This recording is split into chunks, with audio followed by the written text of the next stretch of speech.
This stone behind, it's a very bright day. There's a lot of sunlight out here. This stone behind me is the Nikeen Ogham or Ogham stone. I'm not sure. Some people pronounce the GH, some people don't. So Ogham or Ogham. I like the sound of Ogham stone better, so I'm going to say Ogham stone. There's lots of these all around the country, and they're ancient. They're from thousands of years ago. They're always in these circular fields.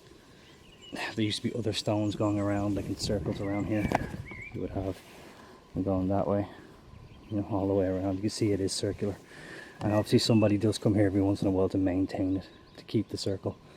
I'm sure when you're looking from up above, it's probably when you're looking from up above, it's probably, it looks a lot better, the circle. Yeah, these stones are everywhere.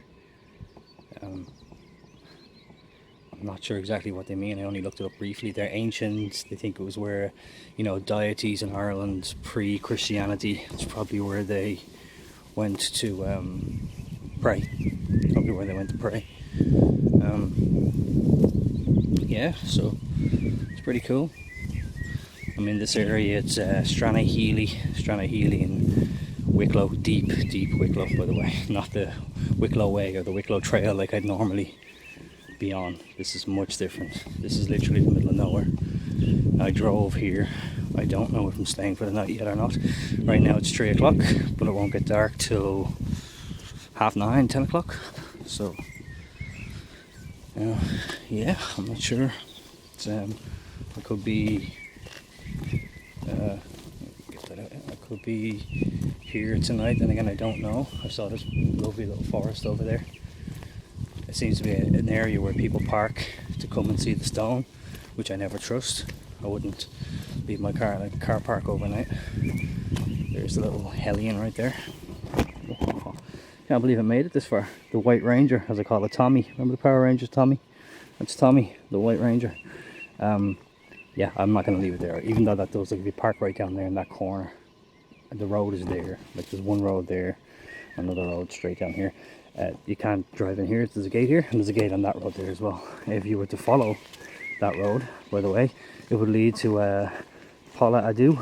Paula Adu is the beginning of, what's the name of the mountain? It's the largest mountain in Leinster, and it's the largest mountain in Wicklow. It's the largest mountain in Leinster. It's called Lugnaquilla, I think it is. Lugnaquilla, that's how you say it. If you were to follow that there, you'd hit the base of it.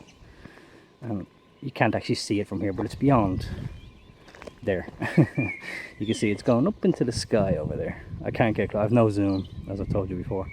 But yeah, it's up there. It's going into the sky all the way up there. You can't see. It looks better from where I am.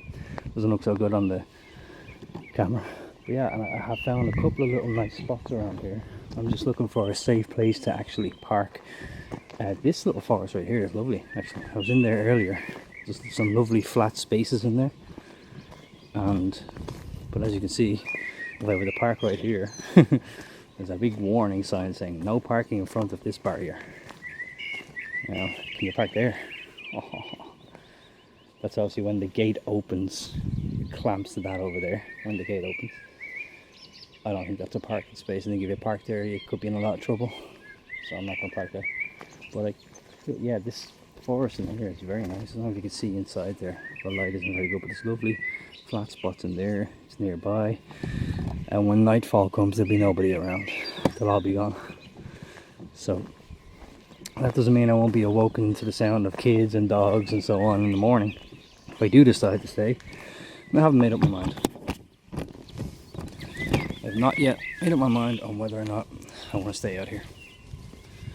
But I've got plenty of time. It took just over an hour and 15, hour and 20 minutes to drive here. I kind of got lost a little bit as well, so. But hopefully that one, I mean, I know my way back now. But yeah, hopefully it could be okay. It's a shame there's no access. You just cannot drive down these roads. It's unfortunate because there's some beautiful woodland down there. If I get my car, I've looked it up on the map as well. There's lots of areas to turn into that you can where you can park a car right next to the edge of the forest and go into those forests. I'm certainly going to take a walk around. I'll walk around for about an hour, maybe 2 hours. I'm going to check out this forest over here. I'm going to check out that forest over there, see what they look like. And yeah, should be fun. Should be a lot of fun. Look at those up there, the rolling. I wish I could zoom in because you can't see what I'm seeing. What I'm seeing is so much nicer, you know, the human eye. But the slant of the mountain with the forestry growing out of it looks so cool. I always notice those trees are always crazy tall, like the evergreen trees. They're always much taller than your normal, you know, the other places I've camped where it's on flat land, or at least not mountain land. Yeah, I wonder if there's probably a reason for that. Maybe they get more water, more sunlight, yeah, they grow taller. Fan growing forest. Something in the water make the trees grow tall and come alive. They talk to each other. So yeah, anyway. Nice basically flat land. Let me loosen this a little. Basically flat land all the way down. Rocks galore. I love this. This is paradise. I love when it's green on the trees like the moss. The colours are amazing. And then the brown floors. There's also somebody stacked up a load of firewood over there. I don't know if you can see it. I'll move closer later, but look at all the rocks around still. Pretty cool.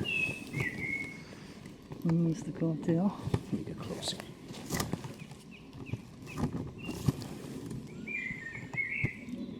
Best videographer in the world. Check this out, this is cool. So as I'm walking through this forest, I try to frame myself without falling over.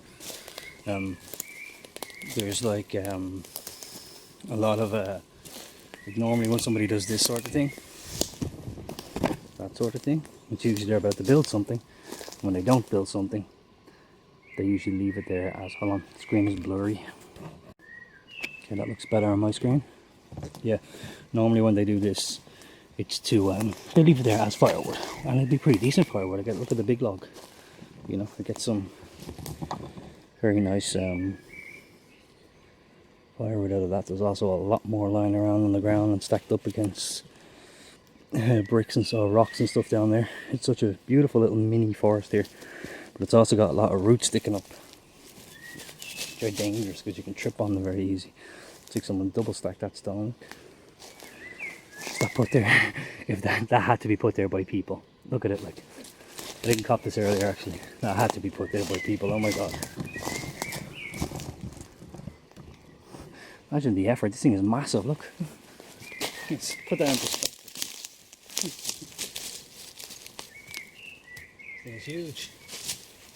Oh, it's got the moss and all, very very comfortable seat. Yeah, it's a nice spot. Very tempted to stay. Yeah, it's cool. Where my high vis. There's a reason I'm wearing my high vis. A very good reason I'm wearing this high vis. And I should explain that post haste. Post haste? Soon. First of all, I want to have something to eat because I'm hungry. Uh oh.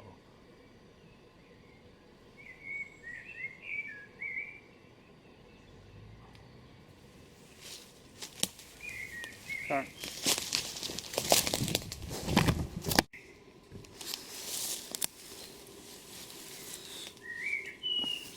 Okay, so there's a very good reason why I'm wearing the high vis, and that reason is because where those gates were earlier, there's one over here, there's one over there, with two roads leading further into the countryside.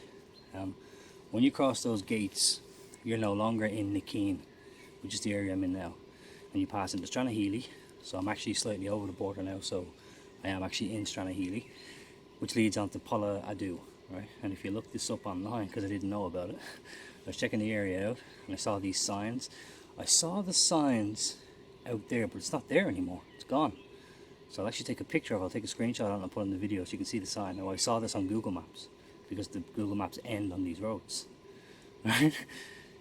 So I'm going to get that sign. I'm going to put it in right now.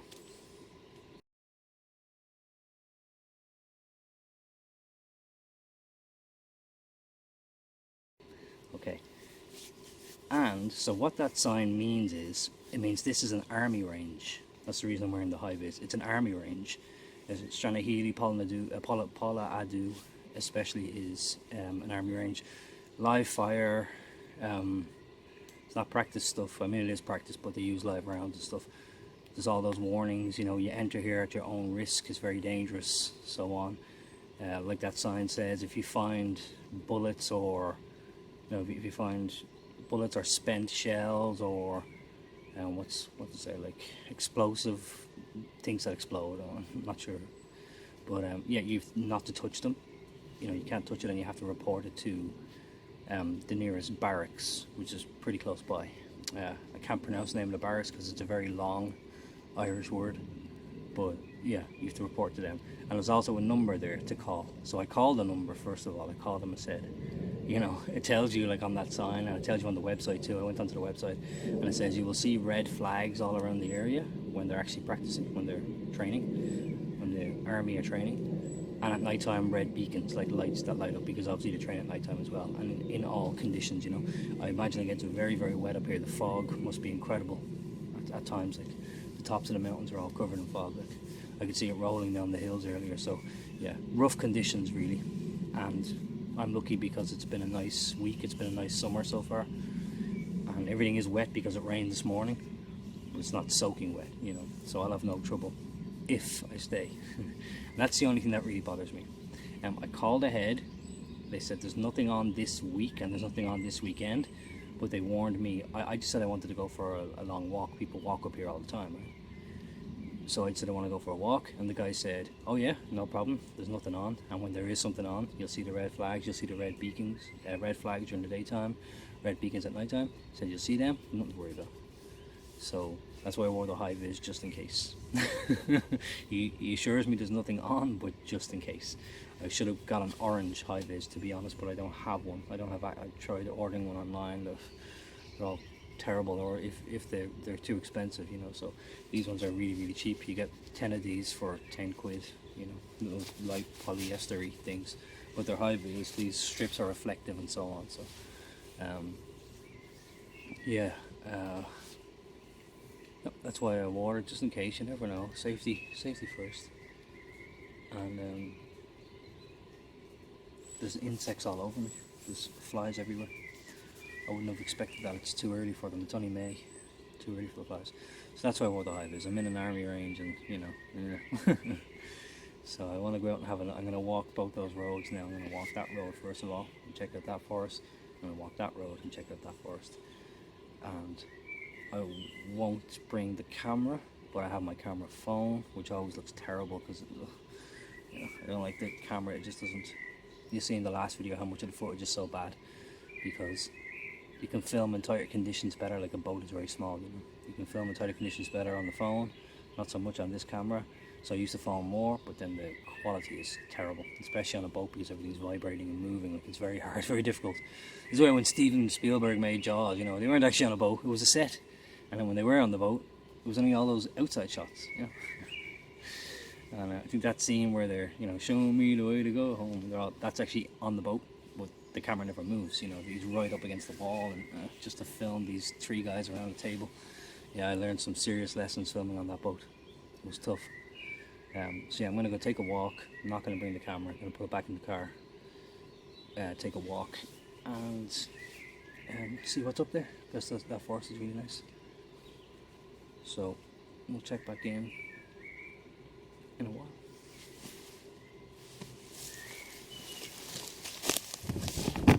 So like this area here, like that tree, across to that tree, across to this tree, and back to this tree, would make a perfect square. Can you see that? See if I can map up the square. Like this to there, to there, to there. Okay, it would be perfect for setting the tarp above me in this area over here. And from that tree to that tree across there, I could pitch a line going from here to here, and that would be perfect for you know, pitching the tent. The tent would be right next to it. Here's the problem: I cannot stay. No matter what I do, it's like, I don't know if you can see this, but they're all over me.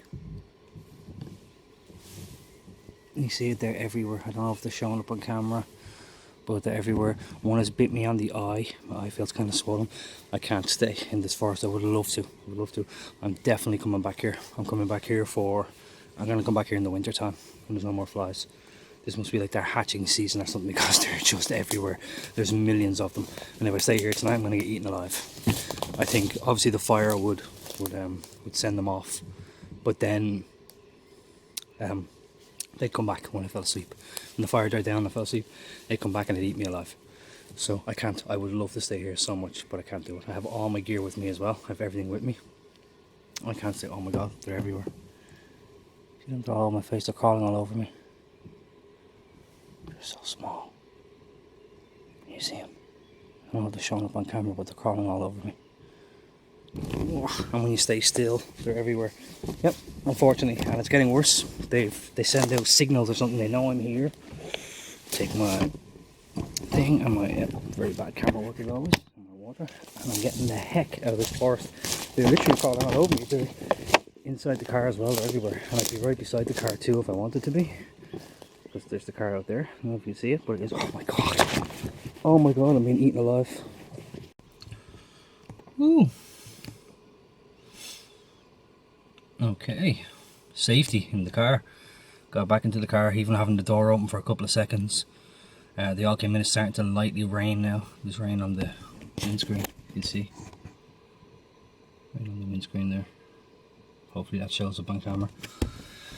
Yeah, and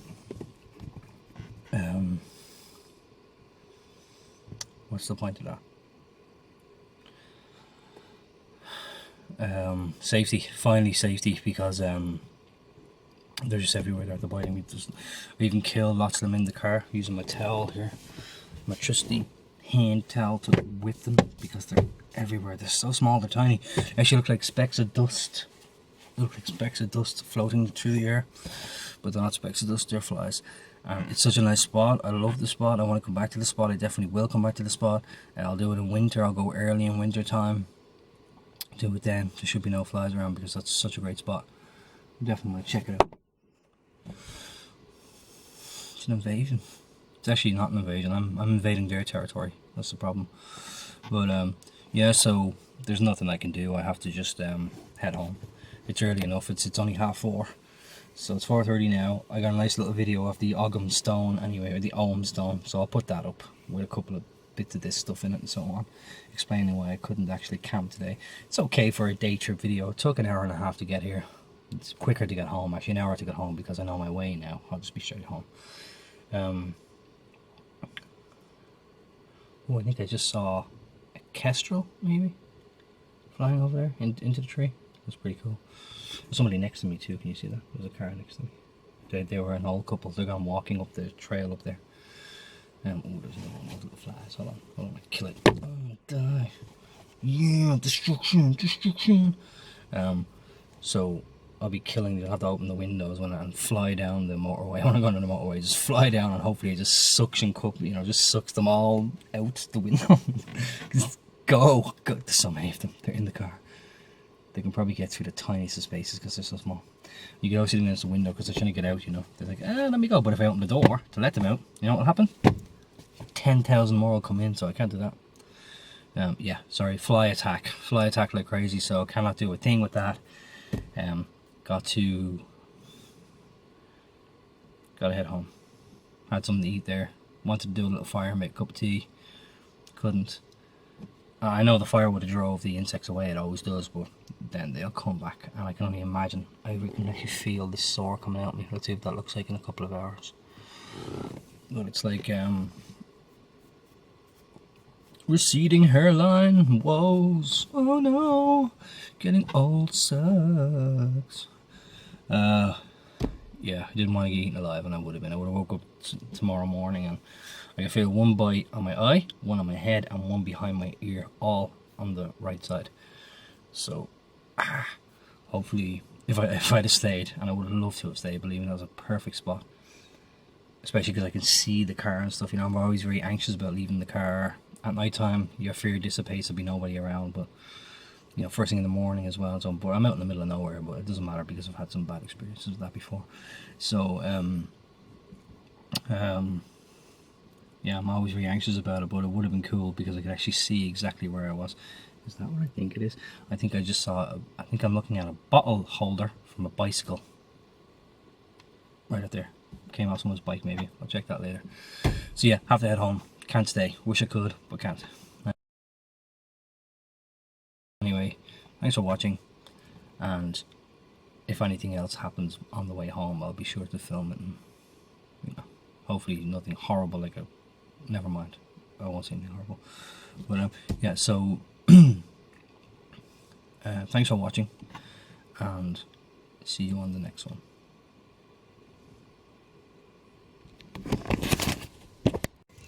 Yeah, get that out. That's an egg. And at first I thought it was a, you know, like a kid's. Look how perfect it is. It looks like one of those Easter. It's not, trust me, it's super light and it's liquid inside. That's an actual bird's egg that has fallen from the tree above. Anybody know what kind of egg that is? So I haven't a clue. And what does this mean? Does it mean that the egg is now abandoned? And trust me, if I crushed it, it would be goo and yolk came out of it. Looks like a kid's, you know, candy, sweets egg, but it isn't. That's an actual bird's egg.